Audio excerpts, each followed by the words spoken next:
Find somewhere comfortable.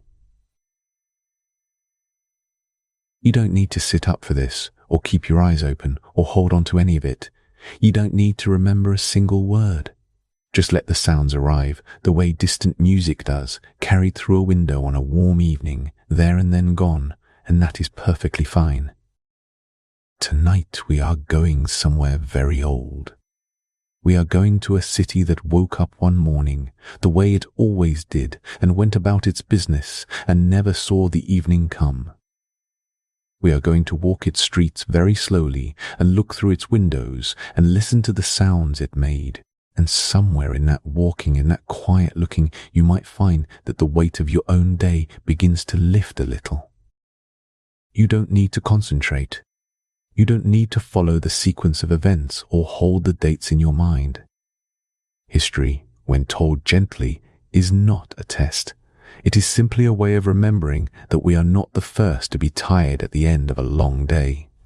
We are not the first to worry, or to love, or to want something simple and good for dinner. So let your body settle into whatever is holding it right now. Let your shoulders find a lower place. Let the thoughts that followed you here from the day begin to drift to the edges of the room where they can wait, patient and unhurried, while we go somewhere else entirely.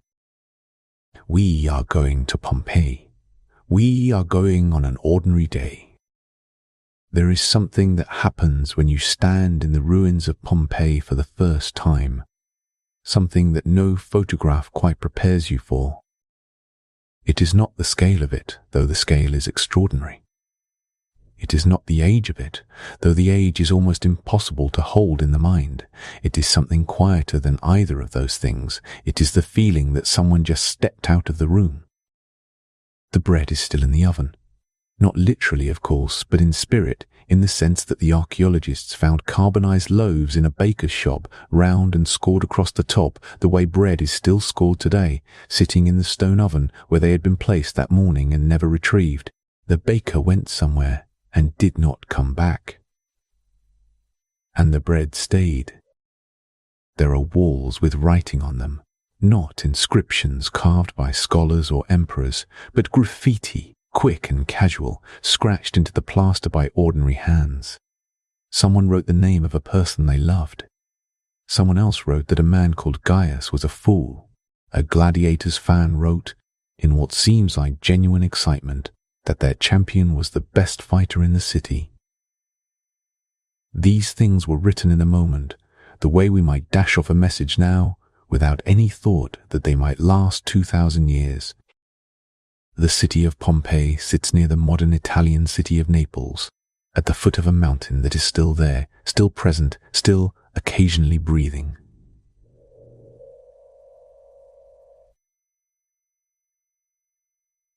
Mount Vesuvius.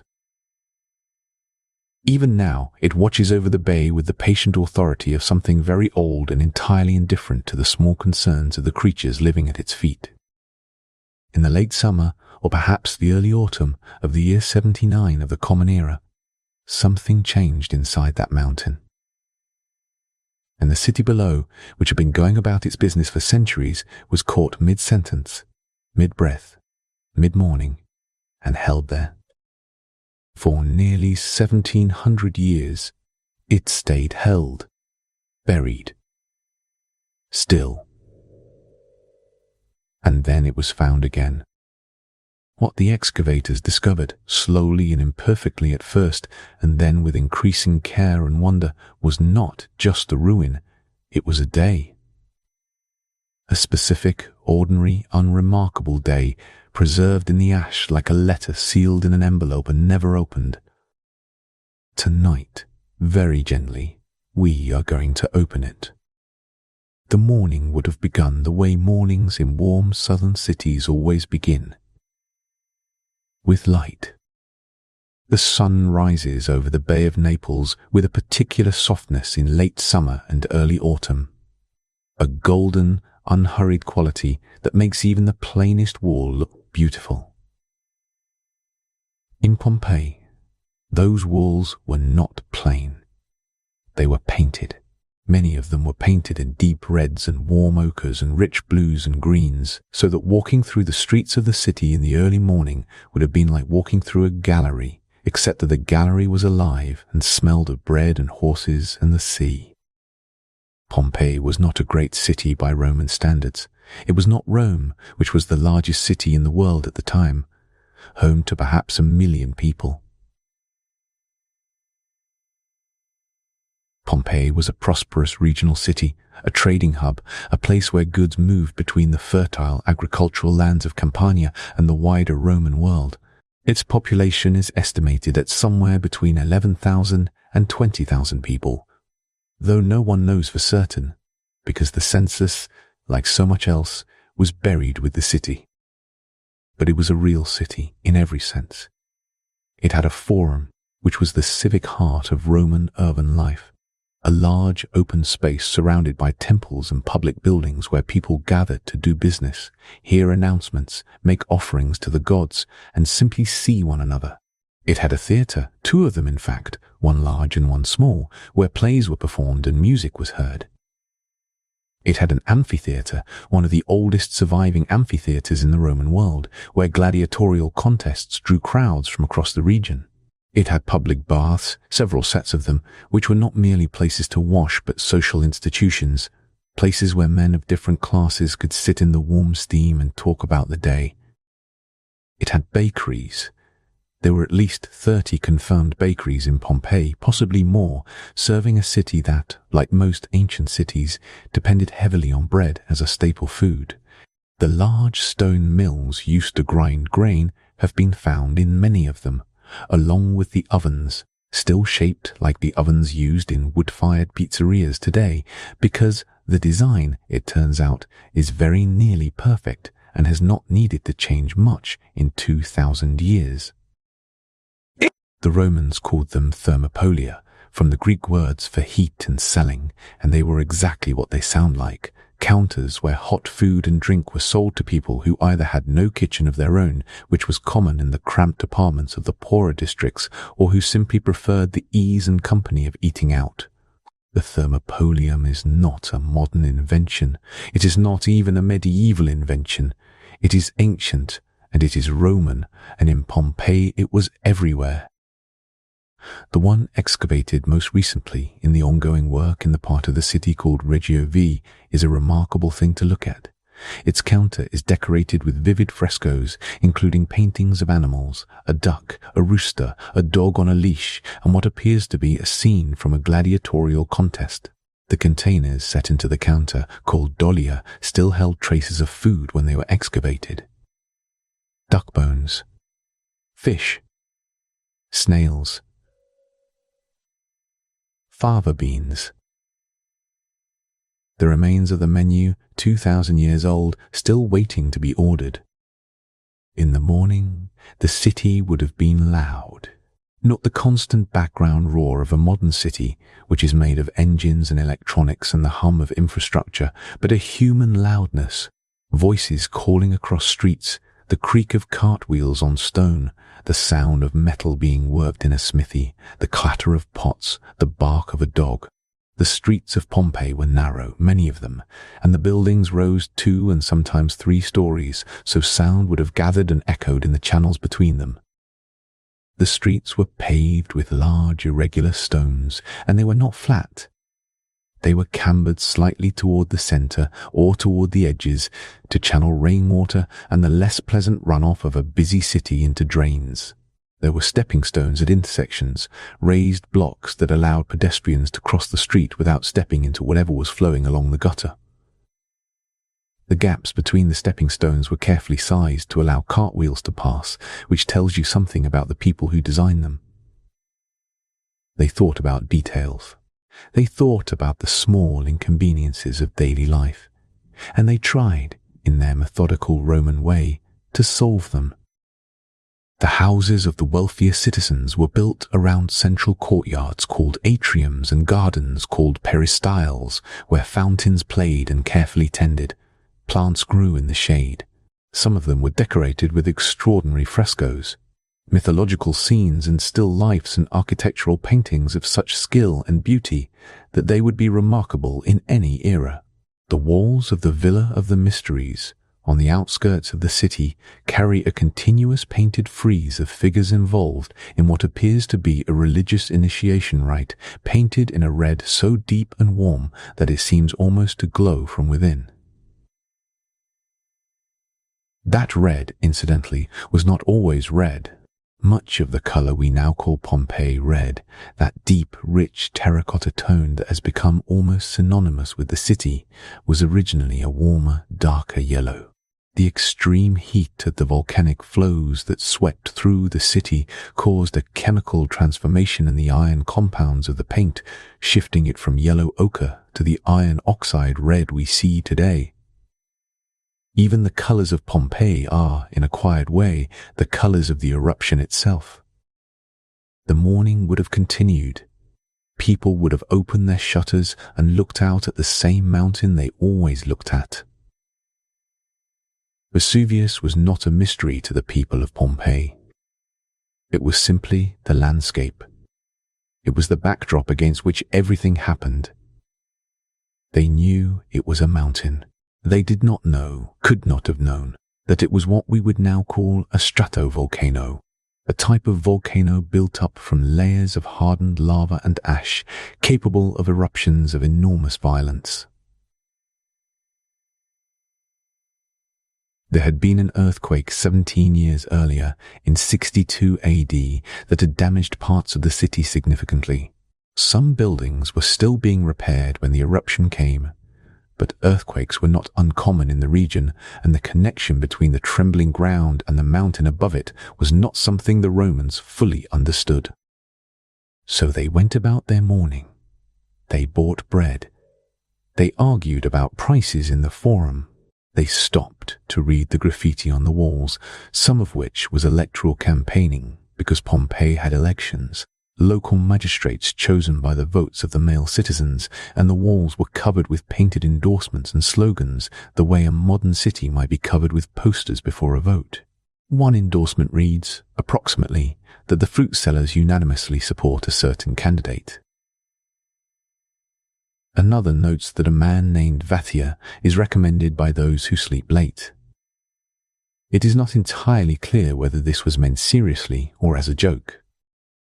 The city was alive. Completely, ordinarily, unremarkably alive. At some point during that morning, or perhaps in the early afternoon, the mountain began to change.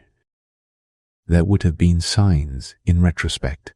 There had been a series of small earthquakes in the days before, tremors that rattled crockery and made dogs uneasy. The wells and springs in the area had begun to dry up or to smell differently, a consequence of the volcanic gases moving through the rock below. These were signs that, had anyone known how to read them, might have prompted alarm. But the language of volcanoes was not yet known. The science did not yet exist. The eruption that followed was what volcanologists now classify as a Plinian eruption, named with some historical appropriateness after Pliny the Younger, who witnessed it from across the bay and wrote what remains one of the most detailed eyewitness accounts of a volcanic event in all of ancient literature. He described a cloud rising from the mountain in the shape of a stone pine tree, which is to say a tall, narrow trunk of dark material shooting upward and then spreading outward at the top into a vast, canopy-like column. He described the darkness that fell over the landscape. He described the falling ash. His uncle, Pliny the Elder, a naturalist and naval commander, sailed toward the eruption in an attempt to observe it and to help people escape, and died on the shore, overcome by the gases. His nephew's letters, written years later to the historian Tacitus, are our closest window into what that day looked like from the outside. From the inside, from within Pompeii itself, the first phase of the eruption would have been terrifying but survivable for a time. The column of ash and pumice that shot upward from the volcano rose to perhaps 30 kilometers into the atmosphere. Material began to fall on the city. pumice stones, light and porous, the consistency of dry sponge raining down from the sky. The fall was heavy. In a matter of hours, the depth of material accumulating on rooftops and in streets reached 2 meters, then nearly 3. Roofs began to collapse under the weight. People who had sheltered indoors were trapped or crushed. Many people had already left. The evidence suggests that a significant portion of Pompeii's population managed to flee in the early hours of the eruption, during the ashfall phase, before the roads became impassable. Perhaps that is why only around 2,000 sets of remains have been found in the city, against a population that may have been 10 times that number. Most people ran. Most people survived. This is a quieter truth than the dramatic image of a city entirely consumed, and it is worth holding gently. Most of them made it out. But some did not. Some sheltered and waited, hoping the worst had passed. Some were already injured or trapped. Some simply did not leave in time. And then came the pyroclastic flows. A pyroclastic flow is not a slow thing. It is not the gentle, visible creep of lava that most people imagine when they think of a volcanic eruption. It is a dense, fast-moving current of superheated gas and fragmented volcanic material, traveling at speeds that can exceed 100 kilometers per hour, and carrying temperatures that, in the flows that reach Pompeii, have been estimated at somewhere between 250 and 300 degrees Celsius. Some studies suggest the temperatures may have been higher still in certain areas. The effect on anyone caught in such a flow would have been nearly instantaneous. The heat caused an immediate and catastrophic physiological response, what forensic scientists describe as a kind of thermal shock to the body's muscles, causing them to contract suddenly and powerfully. This is why many of the plaster casts of Pompeii's victims show contorted postures, limbs drawn in, bodies curled. It is not, as was once thought, a sign of prolonged suffering. It is a sign of a moment so brief it was almost not a moment at all. The ash and volcanic material that followed settled around the bodies and hardened as it cooled, encasing them perfectly. Over the centuries that followed, the soft tissues decomposed within those perfect stone shells, leaving behind hollow spaces in the exact shape of the people who had been there. Hollow spaces shaped like a woman covering her face with her hands. Hollow spaces shaped like a man curled on his side. Hollow spaces shaped like a dog, still chained to its post, still wearing the collar that bore its name. The dog's name, according to the collar, was Delta. It is a small thing to know. It is not a historically significant fact. It does not change our understanding of Roman civilization or volcanic geology. But it is the kind of detail that reaches through 2,000 years and touches something very immediate, very human. Someone named their dog Delta. Someone put a collar on it. Someone, at some point, had fed it and cared for it, and perhaps called it in from the street at the end of an evening. And then the mountain spoke, and Delta was left chained in the courtyard. And the ash came. Giuseppe Fiorelli was the archaeologist who, in the 1860s, understood what those hollow spaces were and what could be done with them. He was not the first person to excavate Pompeii. The site had been known since 1748, when workers digging foundations for a new palace stumbled upon the buried city. The early excavations were often more like treasure hunts than archaeological investigations. Objects of value were removed. Frescoes were cut from walls. The human remains that were found were sometimes discarded as being of no particular interest. The bones moved aside to reach whatever lay beneath. Fiorelli changed all of that. He brought a systematic mind to the site. He divided the city into regions and blocks, a grid of reference that archaeologists still use today. He insisted on careful recording of finds, on the documentation of context, on understanding where things were found and what they were found alongside, and he developed the plaster cast technique. When excavators encountered a void in the volcanic material, Fiorelli had them pour liquid plaster into it, carefully, and wait. When the plaster set and the surrounding ash was gently removed, what emerged was a cast of the person who had been there. Their clothing, their hair sometimes. The casts of Pompeii are among the most quietly devastating objects in the world. They are not dramatic in the way that word is sometimes used. They are still. They are specific. They are, in the most literal sense, the shapes of people who once existed, preserved not because they were important or famous or powerful, but simply because they were there, in that place, on that day, and the mountain was there too. But let us go back now to before all of that. Let us go back to the morning and stay there for a while. Because the most remarkable thing about Pompeii is not the catastrophe. The catastrophe is what preserved it, but it is not what the city was. The city was something else entirely. The city was ordinary, and ordinary, seen clearly, is a profound and beautiful thing. The streets of Pompeii were divided by class and function in a way that was both rigid and surprisingly fluid. The grand houses of the wealthy elite, the merchants and magistrates and landowners, were concentrated in certain areas, their facades often plain and relatively modest from the street, because Roman taste favored privacy and the display of wealth inward rather than outward.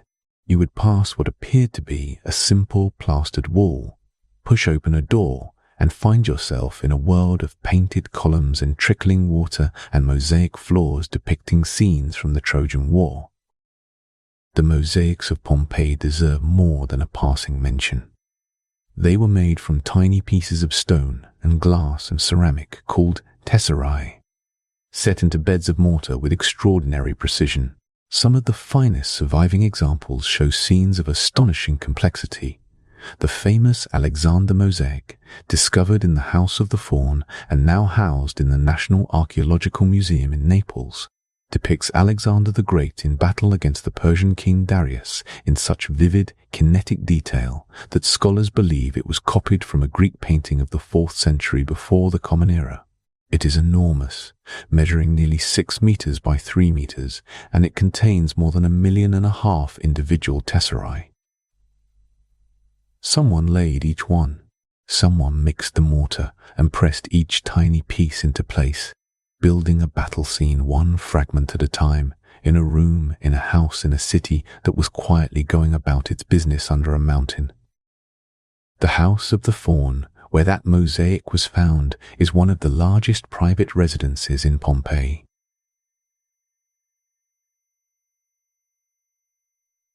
It covers an entire city block. Its atrium contains a small bronze statue of a dancing faun, a copy of which still stands there today.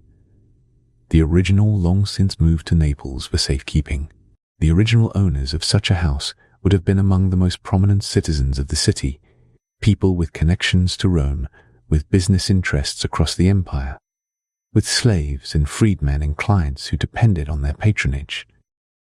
And speaking of slaves, Pompeii, like all Roman cities, was built on the labor of enslaved people. This is not a minor detail or a footnote. It is a fundamental fact of the society whose ordinary day we are contemplating.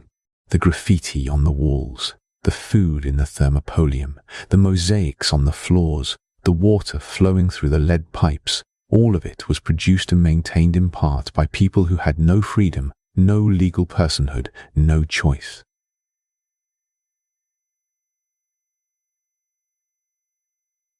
Some of the plaster casts found in Pompeii are almost certainly of enslaved individuals. Their lives are harder to reconstruct than those of the free citizens. because the evidence they left behind is more scattered, more indirect. But they were there. They were part of the morning. They were part of the ordinary day. The water system of Pompeii was a remarkable piece of Roman engineering. A branch of the larger aqueduct system that served the region brought water into the city via a main distribution tower called the Castellum Aquae, which divided the flow into 3 separate channels feeding different parts of the city. Public fountains were placed at regular intervals throughout the streets, close enough that no resident would need to walk more than a short distance to fill a vessel. The fountains were made of stone and were worn smooth by 2,000 years of hands resting on their edges, even before the eruption came. Some of them still show the grooves carved by ropes used to lower buckets. The water ran constantly because the Romans had not yet developed a mechanism to turn it off. It simply flowed into the troughs and basins and eventually away into the drains, a continuous, gentle sound threading through the city all day and all night. There were also private connections for the wealthier homes. Lead pipes, stamped with the names of the officials responsible for them, ran under the streets and into the houses of those who could afford the privilege. The lead, of course, we now know to be a health concern, and recent forensic analysis of Pompeian remains has found evidence of lead exposure in some individuals. But the same analysis has also shown that many Pompeians were, by the standards of the ancient world, reasonably healthy. Their diets were varied. Isotope analysis of bones and teeth can tell us where people grew up by comparing the chemical signatures in their remains to those of the local geology. And several individuals found in Pompeii grew up somewhere else entirely, in North Africa or in other parts of the Mediterranean, evidence of the mobility and interconnectedness of the Roman world. The children of Pompeii played in the streets and in the courtyards of their homes. Toys have been found, small terracotta figures, dolls with articulated limbs, gaming pieces, the knuckle bones of animals that were used for a game not entirely unlike the game of jacks still played today. A child's sandal was found, tiny, perfectly preserved in the ash, still holding the shape of the foot that had worn it. The elderly sat in doorways, perhaps, in the warmth of the morning. Merchants opened their shuttered shops along the Via dell'Abbondanza, the main commercial street of the city, whose name means the street of abundance, and whose pavements were polished smooth by centuries of feet. Lawyers and money changers gathered near the forum. Priests tended to the temples, the temple of Jupiter at the northern end of the forum, the temple of Apollo with its colonnaded courtyard, the temple of Isis, which tells us that Egyptian religious practices had found their way into this southern Italian city and were being observed there by a dedicated community of worshippers. The date of the eruption itself was, for a very long time, believed to be the 24th of August, 79 AD. This date came from Pliny the Younger's letters, though the manuscripts of those letters contain variations in the date, and there had always been some scholarly debate. Then, in 2018, during the ongoing excavations in Reggio V, a piece of charcoal inscription was found on a wall, a casual notation apparently made by a worker during construction or renovation of the house. It read, in translation, something like the 16th day before the 1st of November, which corresponds to the 17th of October. This, combined with the discovery of autumn fruits and pomegranates in excavated contexts and the heavy woolen clothing found on some of the victims, has led most archaeologists to now believe that the eruption occurred not in August but in October. It is a small correction in one sense. The city is still buried, the people are still gone. But in another sense, it is a reminder of how much we do not yet know and how carefully the evidence must be read. A piece of charcoal on a wall, written by someone who had no idea it would matter, who had no idea that anyone would ever read it, who was simply noting a date the way we might scribble a reminder in a margin, changed our understanding at one of the most studied archaeological sites in the world. That is the nature of Pompeii. It keeps speaking, quietly, Slowly, in the language of objects and walls and bones, it keeps telling us things. For 1700 years, the city was silent. The world above it changed enormously. The Roman Empire rose further, then declined, then fell. Christianity became the dominant religion of the Western world. The medieval period unfolded in its long, complicated arc. The Renaissance happened. The printing press was invented. Ships crossed the Atlantic. Empires rose and fell again. Languages changed beyond recognition. The descendants of the people who had once lived in Pompeii, scattered by the eruption and the centuries, could not have told you where the city had been. And yet, the city was there. Under the ash and pumice, under the layer of soil and vegetation that had grown over everything, under the vineyards and farms that had been cultivated on the fertile volcanic earth, the city was perfectly, quietly there. The buildings stood, or most of them did, preserved by the very material that had buried them. The ash had sealed out the moisture in the air that caused decay. It had held the walls upright and kept the frescoes in place. It had, in its terrible way, been a form of protection. In 1748, workers digging foundations for a new royal palace near the town of Pompeii broke through into something unexpected. Painted walls, mosaic floors, objects of bronze and marble. Word reached the Bourbon king Charles VII of Naples, who was at that time building an impressive royal collection of antiquities, and excavations began under the direction of a Spanish military engineer named Roque Joaquin de Alcubierre. The early digs were not, by modern standards, archaeology. They were more like organized extraction. Objects of beauty and value were removed and sent to the royal collections. Walls were broken through to see what lay behind them. Context. The information about where something was found and in relation to what was largely ignored. But gradually, over the decades and then the centuries that followed, the approach changed. An engineer named Carl Weber introduced more careful surveying and recording in the 1750s. Francesco La Vega brought further systematization in the late 18th century, and then came Fiorelli in 1863 with his grid system and his plaster casts and his insistence that the city itself, not merely the objects it contained, was the thing worth understanding. The excavation of Pompeii has never really stopped. It has changed in nature and in pace. It has been interrupted by wars and funding crises and arguments about methodology. But the digging, the careful, slow, patient work of uncovering what the mountain buried has continued for nearly 300 years now, and there is still, as of today, approximately 1/3 of the city that has never been excavated. 1/3. An entire district of a Roman city, still lying quietly under the earth, waiting. The initiative known as the Grande Progetto Pompeii, the Great Pompeii Project, funded by the European Union and the Italian government, has in recent years brought significant resources to bear on both the conservation of what has already been uncovered and the excavation of new areas, particularly in the region called Reggio V. What has emerged from those new excavations is extraordinary. A house whose walls bear frescoes depicting mythological scenes of such richness and complexity that they have kept art historians busy for years. A room that appears to have served as a shrine, still containing small figurines and the remnants of offerings. And the thermopolium, the street food counter, with its painted animals and its dolia still bearing the chemical traces of the meals they once held.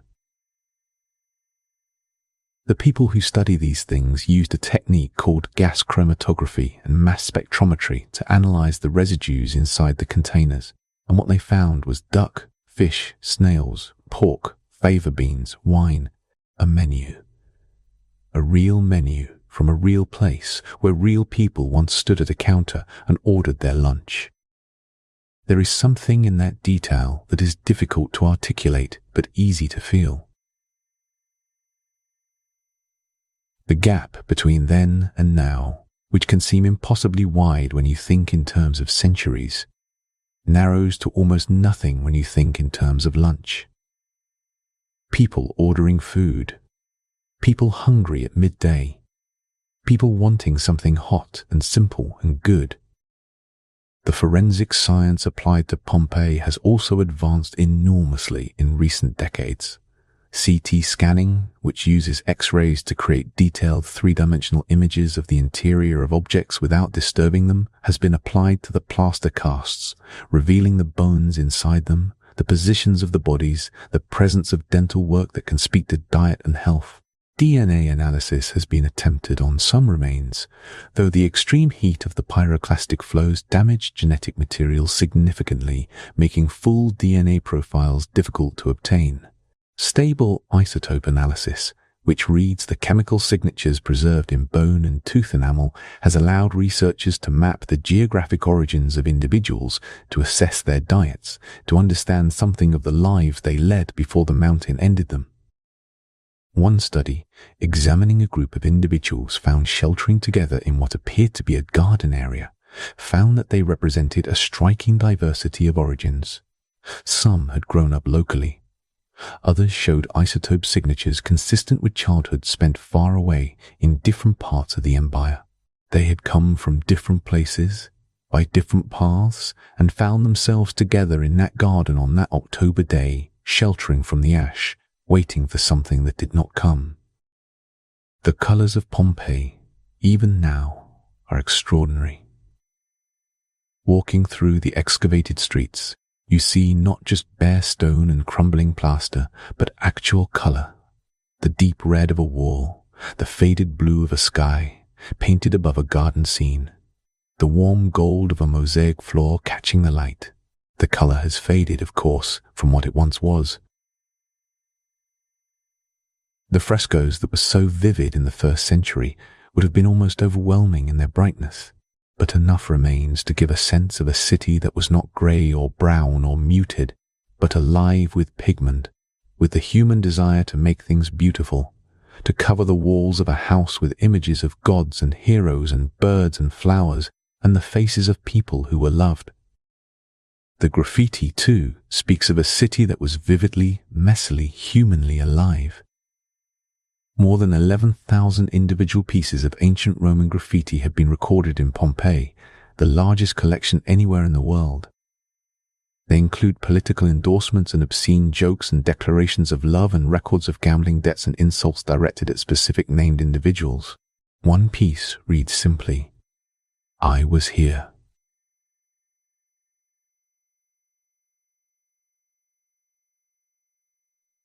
It was written 2,000 years ago, in a city that would be buried within months or years of its writing, by someone who felt the very human need to leave a mark, to say, in whatever small way, that they had existed and passed this way.